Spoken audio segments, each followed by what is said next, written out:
يا هلا وسهلا فيكم من جديد في اليوم الأول من منتدى القطاع. This is the first day of the private sector forum for the ISDB group. Now we will complete with our second session for the day under the article.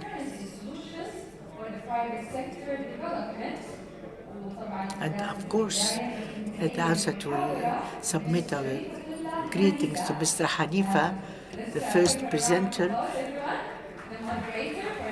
Session, who's going to welcome also her speakers.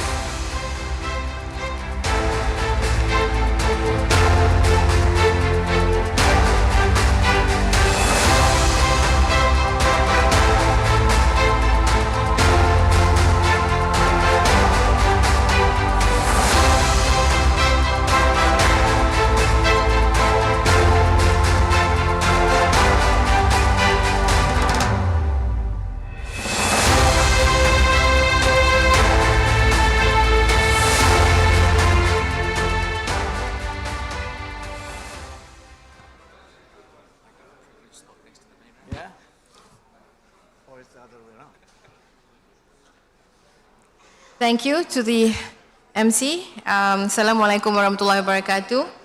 And a very good afternoon, everyone.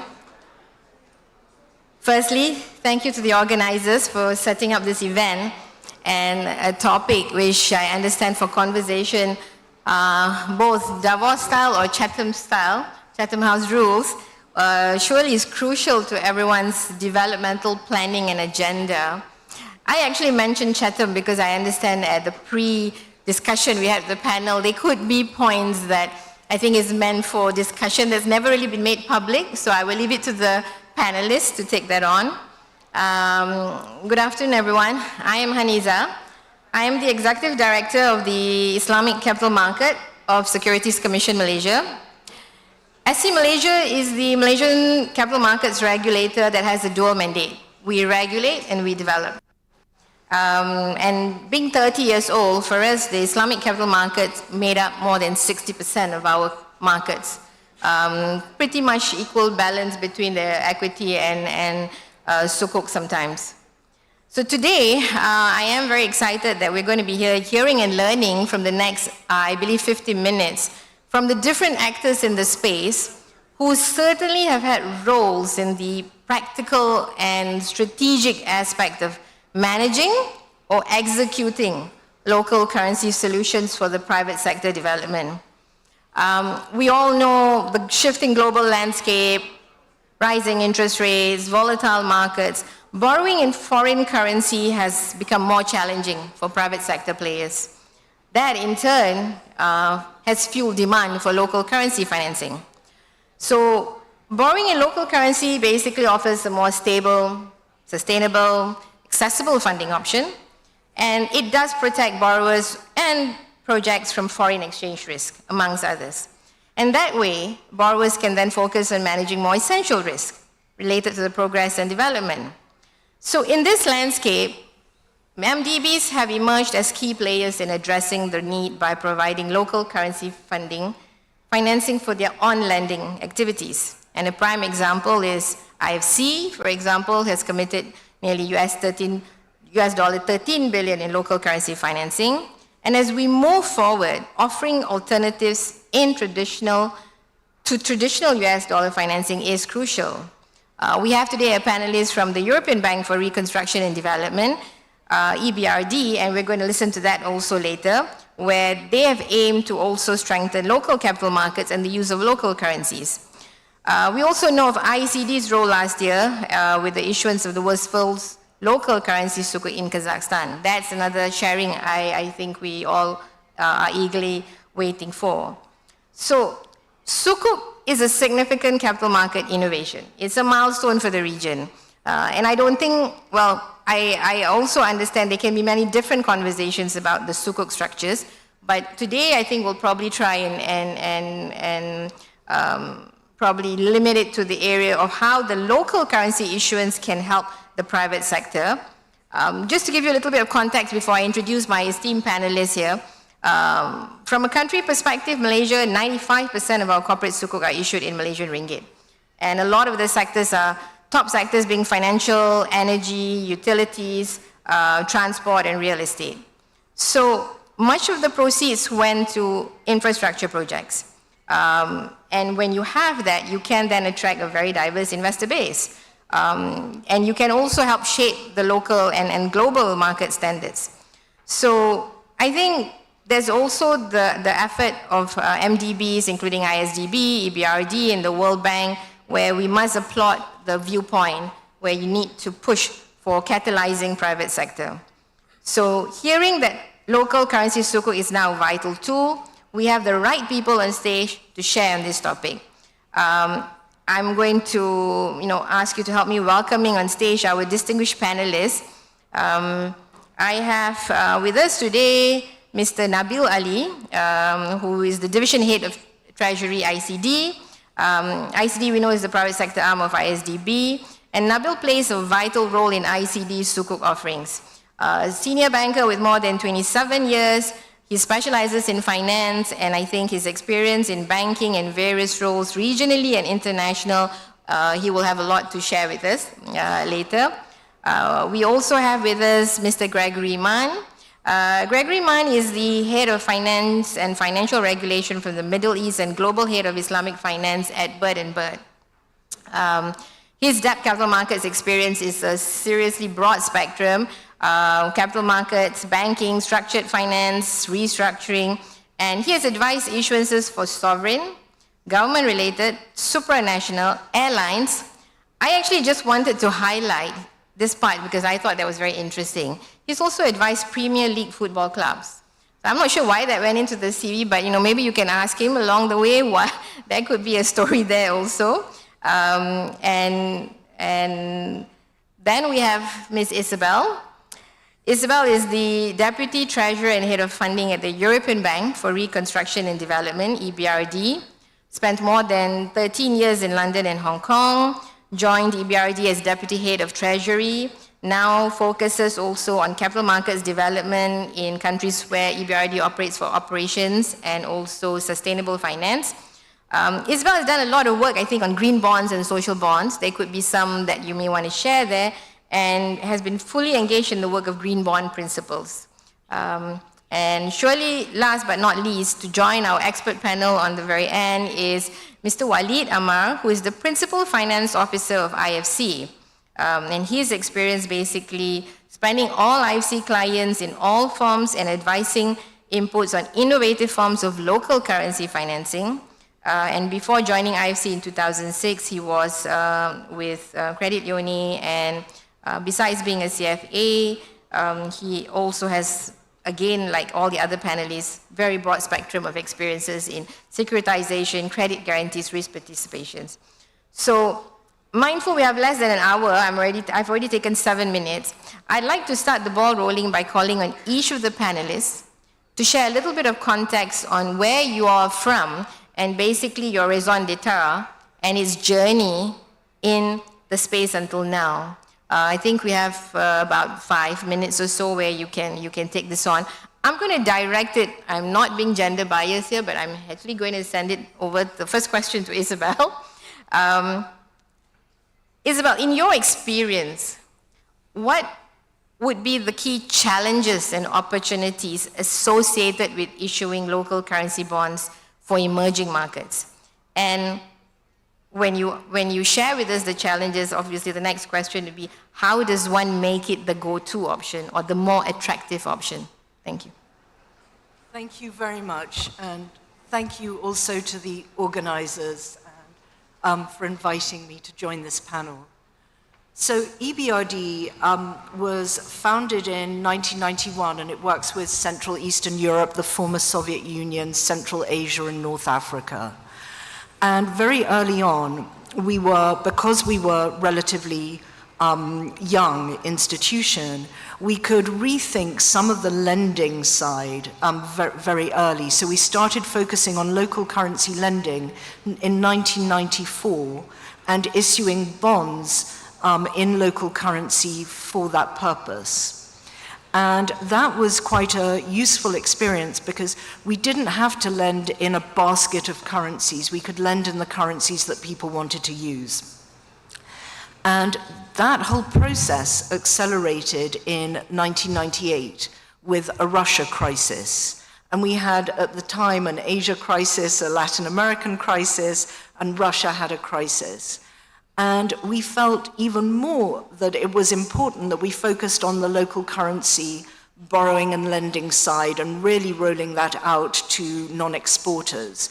Because at the time, the ruble moved from being 6 ruble to the dollar to being around 40 ruble to the dollar before settling around 36 for quite some time. But even things that you've stressed reasonably can't easily repay a 600% devaluation. So we started focusing more and more on developing solutions in the domestic capital markets and trying to grow those. And a lot of what we do is project finance. And in project finance, you don't have instant cash flows. So you have to see conditions precedent being met, and they happen over time. And it doesn't lend itself well to fixed rate lending. It's much better to have floating rate lending. But most of the markets in which we operated had no real floating rate reference rate that people could agree on that had any substance. So we started working with the local banks and the central bank to create money market indices that were more robust, that were focused on the short end of the market. And it was particularly important because it unleashed a lot of de-dollarization, because people could actually get better financing levels, because the long end of curves that people were using in local currency was so distorted by past inflation spikes, devaluation, uncertainty, and also a lack of an institutional investor base, insurance companies and pension funds. So it was really a bank market that were taking long-term loans. So it was far better to focus on shorter-term liquidity and building that out. And that's actually the building block of what we still do today. We've introduced risk-free rates, working with banking groups and the central bank in the market. We focus on inflation targeting in order to be able to really underpin a curve. On our banking side, we work on investment in insurance companies and pension funds and the rules that govern those things in order to be able to produce better outcomes for things that need longer-term institutional rates. But those were the sort of main building blocks of what we do, and we've done them in many, many different markets now. So we've been working on this in about 28 different currencies in which we've lent. We've lent almost $20 billion equivalent in local currency loans in these 28 currencies. And I think that the focus today is still very much on building that out, building best practice in markets. And one of the things that's helped is our own ability to take local currency liquidity ourselves. So we have started taking, back in the late 90s, early 2000s, local currency liquidity pools where we borrow the next 9 months' net cash requirements. Sometimes it works through the swaps market, and for that, in many of these markets, we've been rolling out the swap legislative amendments that need to work, looking at local ISDAs, looking at recognition of collateral, looking at recognition of closeout netting, which we've done in many, many different markets. Sometimes we do it through borrowing from local banks. Sometimes we're working with the currency exchange fund. Sometimes we do domestic bond issuance in order to create the liquidity when we have a domestic market. And sometimes we use issuance in the euro capital markets that we can on-lend. And if we do synthetics where it's not deliverable, we can still, if we've got a recognized FX rate that is established for the market, use it for our local currency lending.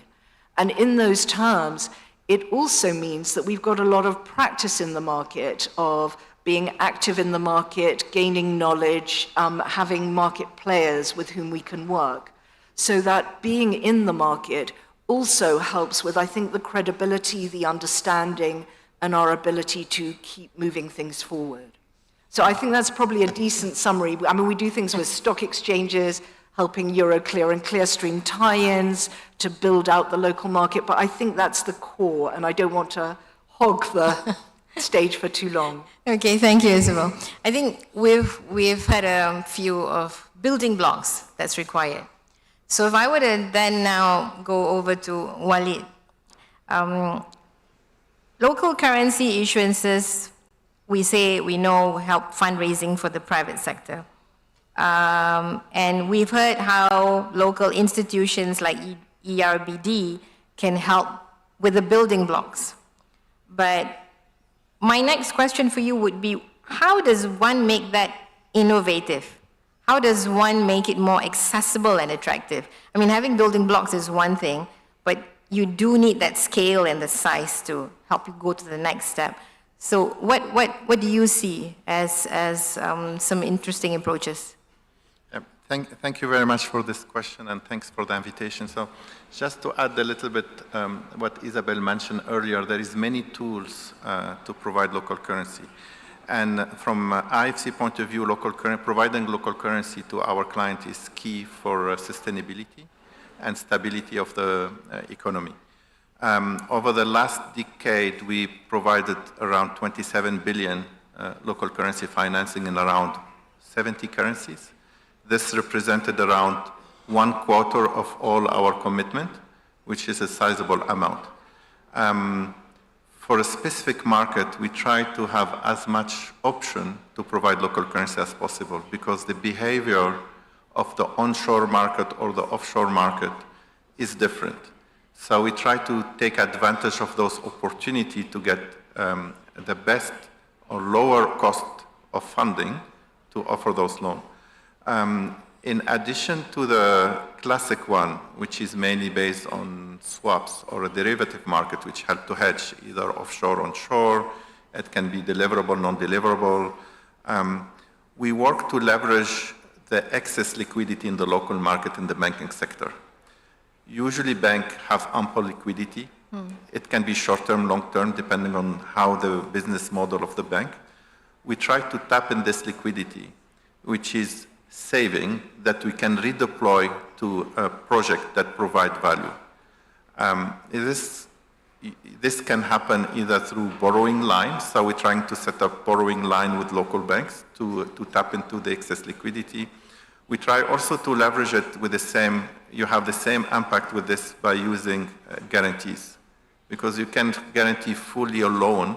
Mainly you are using the liquidity of the bank, and we are, as an institution, taking the risk of the project and helping to redeploy that liquidity that is sitting in the bank to a useful project. So trying to leverage more this liquidity was one of the key developments recently. We have some successful cases in that. This will combine it with what we have with a regular solution.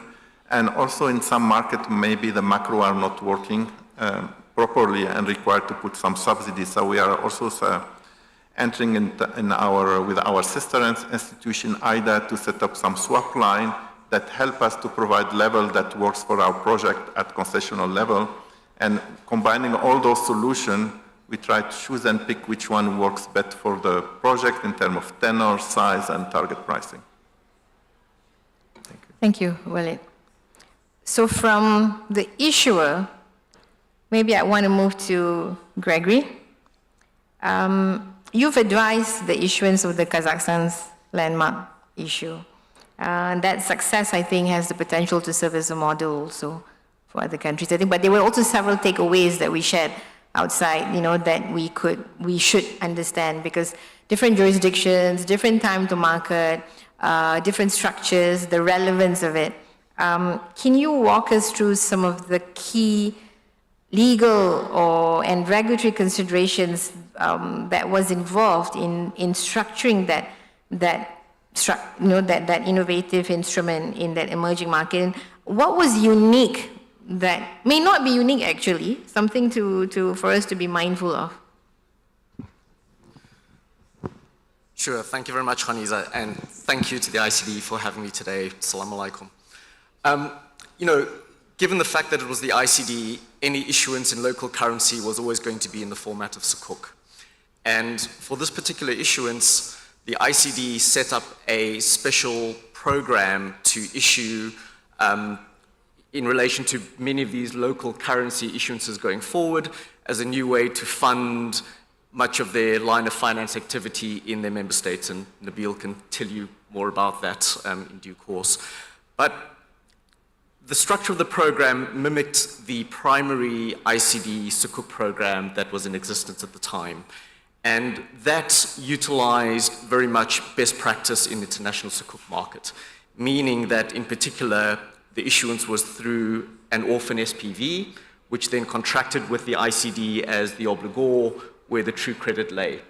Now, I think many of the challenges and structuring issues that we had to consider for this transaction, and I don't think that they will be unique to Kazakhstan, had to do with trying to reconcile basically the local regulatory infrastructure in terms of things like listing, clearing and settlement and so forth, with the specificities of the way Sukuk is structured. So just to give you a few examples and not take too much time, we were trying in Kazakhstan to try and fit the issuance into the securities of foreign financial organizations sector of the market. But we had some problems trying to reconcile the fact that the SPV was, one, just an SPV and not itself a DFI, and also the fact that it was an orphan and therefore not a subsidiary of the ICD, which is a DFI. And it's those sorts of issues which in the Sukuk markets, I think, we struggle with in a lot of jurisdictions. Similarly, from a clearing and settlement point of view, we had to try and reconcile the fact that the local CSD in Kazakhstan recognizes the fact that the funds need to flow to the issuer. However, as we know with Sukuk, the issuer utilizes those funds to purchase the assets from the obligor, which is the true borrower, and so trying to get the funds to the ICD in an expedient manner and in a simple manner was not particularly straightforward either. So I think it's some of those structural issues around the way Sukuk is structured in international markets which need to be reconciled with local regulatory infrastructure and regulation. Okay, so, I mean, we've heard the building blocks, the enablers, the Sharia construct, the time to market, how does one adapt to that, to the structure. So if I may go to Nabil, how would you elaborate the specific motivation and consideration behind choosing that financial instrument for the Kazakh market? First of all, thank you, IFC, EBRD, and Bird & Bird for making your time and attending our annual meeting. Thank you very much. Thanks for the experience that you shared. I would start that I think we are at elementary school when it comes to local currency issuances compared to you both. I think it's been in the making for the last, I would say, 5 years. Yes, we've seen the Kazakhstan tenge issuance last year, but this was in the making for the last, I would say, 4 years. And we are keen to develop more than develop the markets that we are active in. As Gregory mentioned, we're working with the regulators to make sure that the issuing a Sukuk, first of all, let's say for EBRD, IFC, or any non-Sharia compliant MDB, the minute they say we want to issue a bond, then the bond rules is 1, 2, 3, 4. I know it's not that easy, it's not that straightforward, but we have another layer of difficulty. We need to ensure it's Sharia compliant. We need to make sure it's IOFI compliant to make it appealing to the investors to invest. But that journey is a long journey, but as we say, alhamdulillah, we have friends working with us and assisting us, and I would say holding hand, knowledge sharing sessions with the like of EBRD and the IFC is a must. We've seen it before, and we'd like to see it more and more. And again, each and every currency has its own, or country has its own restrictions when it comes to the currency. And again, we have our own limitations also as ICD. Swaps needs to be Sharia compliant swaps. We are fortunate that recently, and we thank the entities that took this initiative of standardization. Previously, there was no standard set of document if you want to do a cross-currency swap or a plain vanilla swap. Now there is that in the industry, and we are inshallah, we'll be using it more and more. If it wasn't the developmental impact of issuing a local currency, I would have said to the team, you know what, forget about it. A 4-year in the making a project to issue in a local currency, I would say, no, thank you very much. It takes a lot of our times and efforts, but keeping in our mind, back of our mind, the developmental impact that we bring to the industry, we bring to the country, to the member country, and that's why, as I said, and again, the relationship with Gregory goes long numbers of years. We really hold hands to pass these obstacles, and we've seen it through. So again, in front of everybody, Gregory, and thank you very much. The colleagues from IFC and EBRD, thank you for your times on the knowledge sharing sessions that we had previously. And yeah, again, I just want to close. We are at the beginning of issuing in local currency. We have 57 member country, and we are keen. We dream that we can issue in the 57 member countries' currencies. That's a dream. That's a personal dream, not even a professional dream, and we will strive to make it happen. Okay, you've answered my question 2, 3, and 4. Because I was going to ask, what was your future plans? And I know it's a long journey. Yeah. The gestation, obviously, in adaptability. So, and I hear you, the dream of issuing it in all the member countries, but beyond that, what would be the specific plans that can IECD undertake to support the broader development? Yeah. I mean, obviously now there's a lot of lessons, a lot of takeaways, but how do you tie that in with the broader development?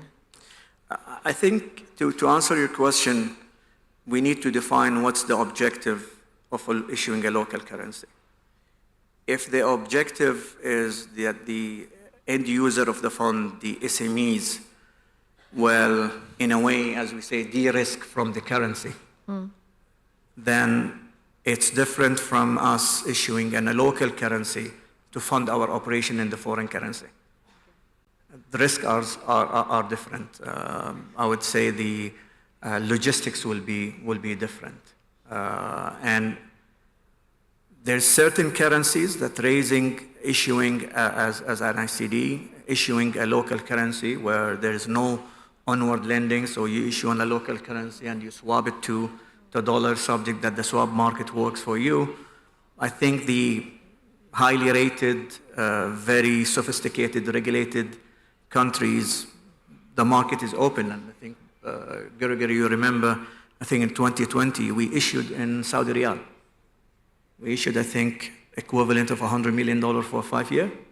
And that was purely to fund our operations in dollars, so we swapped it back to dollar. But the focus, I think, Isabella mentioned it, and Waleed, is you are there as an MDB, raising a dollar is a no-brainer. Like, you call your banks, you call your lawyers, within, I would say, 5 business days, whatever amount you want is there.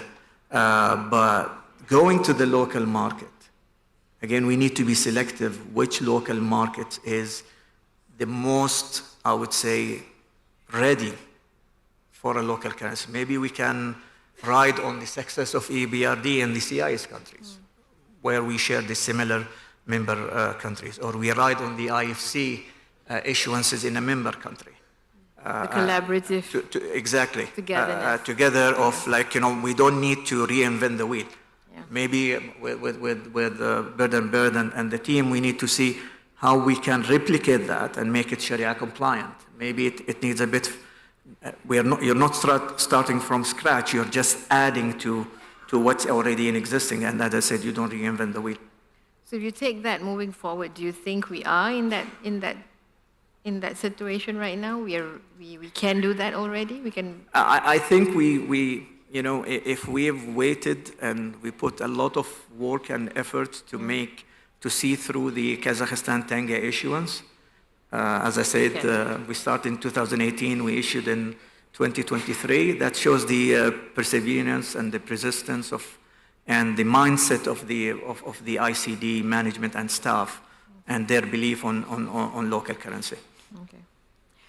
Ismail, I'm just going to circle back to you. I mean, we talked about building blocks, but I mean, with building blocks comes the requirement to ensure that the ecosystem is properly regulated, managed, especially when it comes to how would you look at the risk management strategies, and how would you innovate that approach to attract that wide range of investors, but at the same time you're mitigating currency risks? So I think that, and by the way, I wanted to say to Mr. Ali, 5 years is quick in my experience. I mean, we've had some markets where it's taken over 12 years to get to the point of issuance from starting. So I think that's very impressive. We should all give that. So looking at the entire ecosystem, I mean, we start with legislation and regulations and markets, what's there, what's not, looking at the preclusions for certain types of activities, because the more you're reducing legal risk, regulatory risk by having clarity, the more it ties into international best practice. It's helpful for establishing a market where others may come in and add to liquidity that improves the funding cost for long-term lending. So that's a part, and we see some very strange things that are often hangovers from the past in relation to that. So, you know, in some bond markets, for instance, there's a rule that says if the deal is not fully subscribed, if you say you're going to issue, say, $20 million equivalent upfront, and actually you have subscribers for 18 million, you can hold on to the 18 million that you got for almost a full year and then say, sorry, it wasn't fully subscribed, we're giving you your money back. No obligation to pay any interest. So those are the kinds of anomalies that we go straight in and say, no, this really needs to be changed, how it needs to be changed, what the different rules are. We find conflicts in regulations. So we try and create the necessary clarity. Then we're working with the banks, looking at the curve. Where is the established reference rates? What can we use? What can we be sure of where demand is? Because it's problematic giving, say, banks who have short-term liquidity themselves a long-term risk, and then they have the refinancing risk. We see lots of different aspects on the ability to hedge or create liquidity. So going to the central bank and trying to ensure that there's the ability to refinance, being able to look at what counts as instant liquidity under the rules so that banks can hold, for instance, an MDB bond or well-rated bond transactions, and be able to repo, so it's easier for them to take such a financing. So we're constantly trying to look at where are the blocks, what are the risks, and adapt it for the local market. So for instance, when we came in Kazakhstan, it's one of the few markets where we saw very significant pension fund demand. And the pension funds needed inflation risk and weren't getting it. So actually, in the absence at the time, we've since created a better money market reference rate that banks can use. We were able to do CPI-linked bonds that were able to be bought by the pension funds and look at making loans for that did have embedded inflation-linked risks within them. and make inflation-linked loans on that side. So it's constantly trying to be adaptable and understand the specificities of the market as they are. Yeah. I think relevance and utility is always at the top of the list as we structure them, right? Well, can I get back to you maybe on a more granular level? What initiatives or strategies does IFC employ to support that development in emerging economies? Could you share a little bit? Yes. So, as mentioned by Isabel, there is a lot of building blocks that need to be in place to have a vibrant capital market. Actually, there is a study from the World Bank that shows that a country with a deep liquid local currency market, bond market, are more resilient to crisis and shock. So this is very important. So from IFC, also we collaborate with other DFIs. We try to, on two fronts, the regulatory part, capacity building and advisory, and this include developing the money market, and there is a lot of joint initiative with other DFIs. Also within the IFC, we set up very interesting postgraduate training with two universities. And this is to create capacity building with the regulator, more hands-on training with those universities to build a cohort of employee within those regulator and any other institution stakeholder, so they can help to pass this expertise across other industry. So this is in the advisory capacity building. Also, we work on setting up derivative market, which includes part of the regulation, also capacity building to bank to develop a trading desk, how they should trading, how they should pricing. So this was one part. The other part is more on the execution part. So we mentioned earlier bond issuance, but also helping client to issue in the domestic market, and this is through IFC can anchor invest, so kind of commitment that will be one of the key investors in that issuance, which help easier to place in the market, and also in some cases we guarantees, which help with first-time issuers in some cases, so in combination of both, we kind of step by step trying to build a certain transaction in the market, creating the curve, and also helping to identify challenges with the regulator that need to be adjusted in the future. Okay. Yeah. I mean, the underlying is you appear to also have some skin in the game together with the issuers. Great. Can I just come back to you? I'm mindful I have about 11 minutes. The clock is ticking down, and I have a few questions that may come from the floor. Just a quick one, Greg. What would be, I mean, listening to all the other panelists, and you know that you play a different stakeholder role. I mean, the perspective and the role that you come to the market. What would be some key learnings that should be replicated from your perspective when we undertake similar structures in other emerging markets? Sure. I mean, you know, I think if you're talking more generally about the lessons to be learned on local currency issuance, I think as Nabil mentioned, Isabel and Waleed will be far better placed to give you their vast experience on those issues generally. If I was to address sort of the Sukuk specific issues again, given the forum today, I would say, you know, as Nabil said, it took a while, and, you know, it sometimes when you're working with countries which don't necessarily have an Islamic finance framework, and as many in this room can probably relate, it can sometimes feel like trying to put square pegs into round holes sometimes. So I think you need to start the conversation early.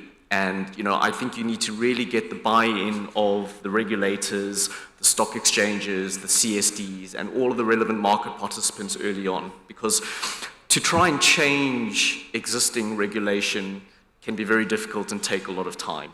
So I think, however, if you have the buy-in of the regulators, you know, what you can try and do is obtain the right exemptions at the time to actually ensure that you can get things done, but not necessarily get things done in just an expedient manner to execute just that deal. I think the lessons learned are What you need to do is try and do things in a way which can actually help to develop the local currency markets going forward for all of the reasons that Walid and Isabel have said. And I think that's quite important because in the longer term, you know, for Sukuk, you can find for a particular transaction specificities which mean that the deal can be done because it fits into this box. But I think that might not then necessarily work, not just for other issuers, but even the same issuers if there's a slightly different structure as well. So I think for me, those would be some of the key learnings in terms of trying to develop the market going forward for the greater benefit. And I think as the markets develop, you have the room for innovation and ability to adapt. And I think that's where, I know Nabil had front-loaded his answers, so I'm going to try and because I'm mindful I have 8 minutes, I'm not giving it another chance, but mindful that we have about 8 minutes. Before we open the floor to questions, I have the pleasure of being informed by the organizer. We have also a special guest today that I want to bring to attention. Maybe I would like to invite Mr. Othman, the CIO of TCX Fund, to maybe give a little bit of synthesis on the views that's come forth today. Thank you. Thank you. All right, thank you. Thank you so much. Bismillah ar-Rahman ar-Rahim. I would like to first congratulate the Islamic Development Bank Group for the successful organization of the 50th anniversary, and also to the Saudi people for their warm welcome in Riyadh. And also to you all for a very nice discussion, which is quite rich, which will probably be difficult to summarize, but I'll try. First, I think the source of the problem is, if you look at emerging market countries, take Malaysia, take Indonesia, take most of high-income countries, most of their debt, private or public, is in local currency. Not because they don't have the choice to raise dollars. There are a lot of investors who are ready to give them dollars, but it's a policy decision to finance yourself in your own currency. These countries have gone through the Southeast Asian crisis. They have gone through extreme difficulties, and today the policy is about lending in their own currency. If you look at more frontier countries, we are the development finance community trying to provide sustainable solutions for long-term financing that will benefit the job creation in the most frontier countries and the poverty alleviation. If you go to these countries, most of their debt is in foreign currency, public or private. Not because they want it, but because they don't have a choice. If they go to their local market, the local capital market is not developed enough. I will get into what Isabel was mentioning. If they go internationally, the investors are not willing to give them their own currency. So they force them to take dollars. If your exchange rate is multiplied by 2 or 3, see Nigeria, for example, or Egypt, or a number of other countries, then basically your debt in local currency keeps ballooning. And then we wonder why countries go from heavily indebted countries to heavily indebted countries. Simply because their debt, by definition, is not sustainable. So if you go into the solution, EBRD has been working for many, many years, and capital market development is not something that can be done in a couple of years. If you talk about FX hedging solutions, the first decision to do is to create a reliable short-term interest rate benchmark. When you do that, then the banks can use this benchmark to create a reliable interest rate curve, moving their liabilities from short-term to longer-term liabilities, and then the cross-currency swap is naturally created. So capital market development is key. Walid also mentioned capacity building with all the work that you are doing with the regulators. And making sure that basically they follow the structural reforms that they need to do to be able to build a local market. But often is not always enough, because then you have financing that you need to do. You cannot wait for your local markets to develop. Then what is also being done is the issuance of international bonds, what Isabel mentioned, Euro bonds, in local currency. I'm sure a lot of people in this room don't realize that EBRD, IFC, and other multilateral institutions have issued in Western African franc, in Kenyan shilling, and Nigerian naira, offshore, mobilizing international investors' interest in local currency, which means that it's the internalization of the currency and then the proceeds are on lent to the projects that these institutions finance.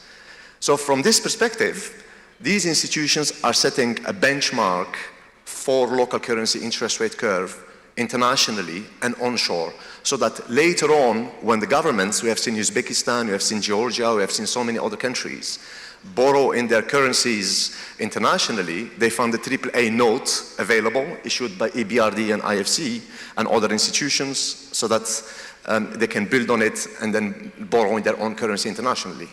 What Nabil mentioned is critical.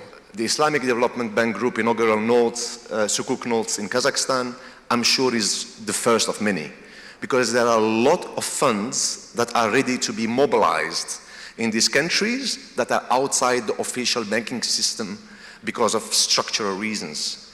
The Islamic Development Bank Group has a reputation to be able to mobilize these resources in an Islamic compliant manner. And what Gregory mentioned is key. Standardization is extremely important, because if we try to have different standards between Kazakhstan or Malaysia or Indonesia, it's extremely difficult for these international institutions to scale up this business.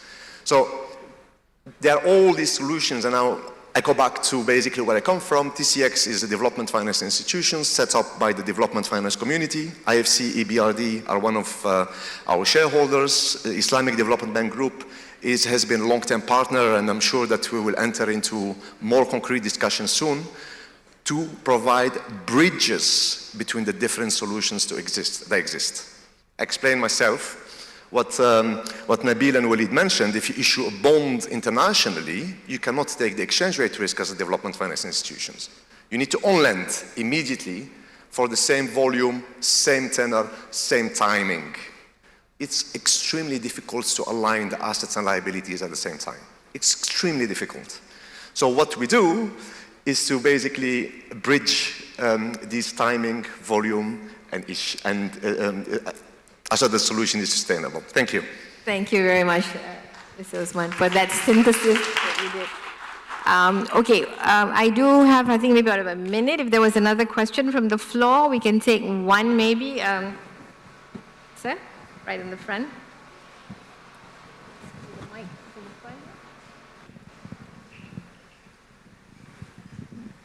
Mrs. Sarr, yeah, sir.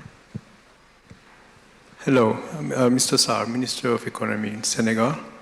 Congratulations for a very interesting discussion. I had one question reacting to the presentations. In many of our countries, the excess liquidity that we have in the market is actually the counterpart of foreign exchange reserves. Meaning that if an MDB was to come in the market to pick up the liquidity, the consequence would be maybe a loss of reserve if it's on lent. At the same time, if an MDB comes into the market to raise liquidity, it might crowd out the government itself. So my question to you is, what are the key prerequisites to MDBs being able to raise funds abroad, right? I mean, he just mentioned in local currency. If it's in local currency, on lent in local currency is great. But if it's raised in foreign currency and on lent in local currency, what are the key prerequisites to that, to you being able to do that as MDBs? Thank you, Mrs. Sarr. Who would like to take the question, Walid or Isabel? I can start to. Okay. Yes. As you mentioned, is by using local liquidity. Also, it's the size at which usually MDB intervene in the market is not big, so it's not really displacing other institutions. We are trying to complement to on-lend to sector where other or local institutions are not providing lending. So it's more a complementarity to take the excess liquidity to redirect it to priority sector. But it works on combination. So in some market, it will be more using local liquidity. In other market, we use the offshore market to issue bond and bring the dollar in. And when we say we issue bond, it's more linked bond. So the bond which is in local currency but settled in dollar, we bring the dollar. So usually it's a combination of two solutions depending on the local development of the market and the need and what is available. Yeah. Maybe Isabel, if you want to. Yeah. Yes, I think that sometimes the domestic government is very concerned about us coming in the market in case it constrains their own ability to fund their program in local markets. So they would prefer us to use external liquidity rather than local liquidity. Sometimes their concern is in relation to the interest rate, because as a AAA institution, there's a concern that it may drive up the cost if we're borrowing at the same level or even above. But sometimes domestic regulations make it more certain that the government will be the best issuer in the market. So it can create tensions. We have found ways of working through, if there's no IMF program that creates a problem, using the liquidity of the central bank, and you talked about reserves in hard currency against making local currency swap that we can then use for on lending, and it creates a backup facility. In the domestic market, you typically would have consistent demand, more consistent than you would get in the international markets, where it's often taking an FX view. So if people are expecting interest rates to go up or the currency to depreciate more than is expected by the forwards, that can create a problem with attracting external demand, which is why trying to have these sort of multiplicity of streams is helpful and done in a way that does not distort borrowing costs for the domestic government if they're coming in their own market and issuing. Thank you as well. I'm mindful we have overshot the time, so I don't know whether the organizers will allow any questions, but otherwise we would need to actually, I stand guided by the organizers because otherwise, two questions. Okay, we can have two questions. I know I have two gentlemen, one over this side and one the other one, and that will be the two that we're taking. Can we try and make it a short one and a short answer? Thank you. Assalamu alaikum. My name is Lamin Bakay, President of the African Institute of Islamic Finance. My question goes to Mr. Nabil Ali. I know ICD has done a lot of efforts into helping countries like Senegal, I'm from Senegal, and West African countries, issue sukuks, which are a very good way of financing infrastructure. And I was wondering, what steps are you taking regarding sukuks in encouraging the mobilization of the local, the local capital markets, local currency? The other thing is, if you take Senegal, a country like Senegal, which currency is pegged to the euro, to the French francs, what alternatives do you offer? Thank you for your question. I think with Senegal, we worked on the local currency. And I think the way forward is we take Senegal to the international market in form of sukuk. We have not seen Senegal coming to the market or thinking of issuing a sukuk in the international market. I think it's time. The local currency issuance is tried and tested. It's working. It needs a bit of improvement, if I may take this floor and suggest that even the local issuance, you make it like Euro-clearable, I would say. So even international investor could invest and hold the local sukuk. But back to your point on the way forward for Senegal, I would say tap the international sukuk market, and ICD and will be more than happy to work with you to ensure that you have a successful issuance in the international market. Okay. Thank you. Just one more question. My name is Dr. Adnan Aziz. I'm the Chief Program Officer for Global Islamic Finance Program for Climate, Nature, and Development. Wonderful, whatever you have just talked about. I just wanted to bring to the point, and you very kindly, very clearly summarized everything actually. I think all these member countries, and particularly for OIC member countries or Islamic Development Bank, they are highly indebted, and that's something which is a known fact. Either one set is because of domestic debt and the other set primarily on the international debt. The fact they're highly indebted, mobilizing local capital, in some ways, in shape and form, still requires a lot of de-risking of a lot of opportunities in which the private capital has to come in, which means that the local governments have to play a role. And for that, they have to provide some kind of de-risking mechanisms, some kind of guarantees and securities of that sort, just to be able to give some kind of a cushion for local capital to rely on. So the fact they're highly indebted does not allow, in my limited understanding, and please correct me if I'm wrong, does not allow the governments, local governments to issue those guarantees and provide that de-risking cushion. So is there a way, I mean, how do we deal with that kind of a situation? And I'm thinking of not the traditional hedging solutions here from the international debt coming in, but more about other than the traditional hedging instruments for that matter. Thank you. I mean, we're not operating with government guarantees or the expectation of government guarantees and government indebtedness. And what we were talking here about was developing solutions to help lending to the private sector.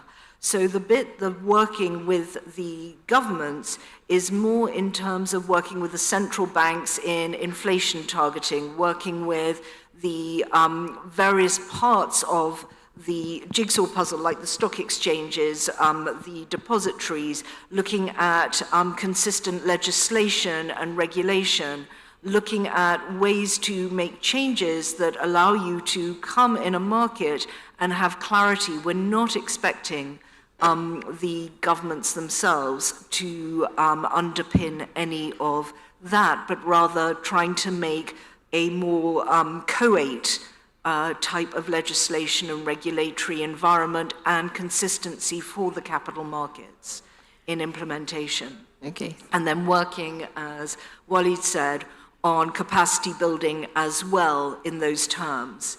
And when domestic issuers come to the market, we're also, as Walid says, able to help underpin that by helping finance that if need be, being an anchor investor in those kinds of transactions. So there are many different angles in which we're relating, but it's not dependent on the government to create subsidies. Okay, thank you, Isabel. I know we really don't have any more time. I'm sure the conversations can continue outside the hall, definitely over the next 2 days, probably better. We can get more sharing. There's a lot of lessons we learned today. We heard of opportunities, we heard of challenges. I know there could be burning remarks that maybe any one of the panelists might want to give, but I'm mindful we've already gone over time. So I do wish to thank you, all the esteemed panelists today, for a lot of the sharing today. Very good and productive day to everyone. With that, I end the session. Thank you, and Assalamualaikum warahmatullahi wabarakatuh.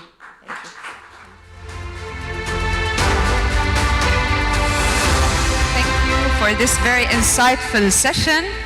Thank you very much. Now it's time for a group photo. Yes, I believe. And please accept a small gift as well after the photo. After or before? Before the photo.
Let's give them a big round of applause. Thank you so much for the very insightful session.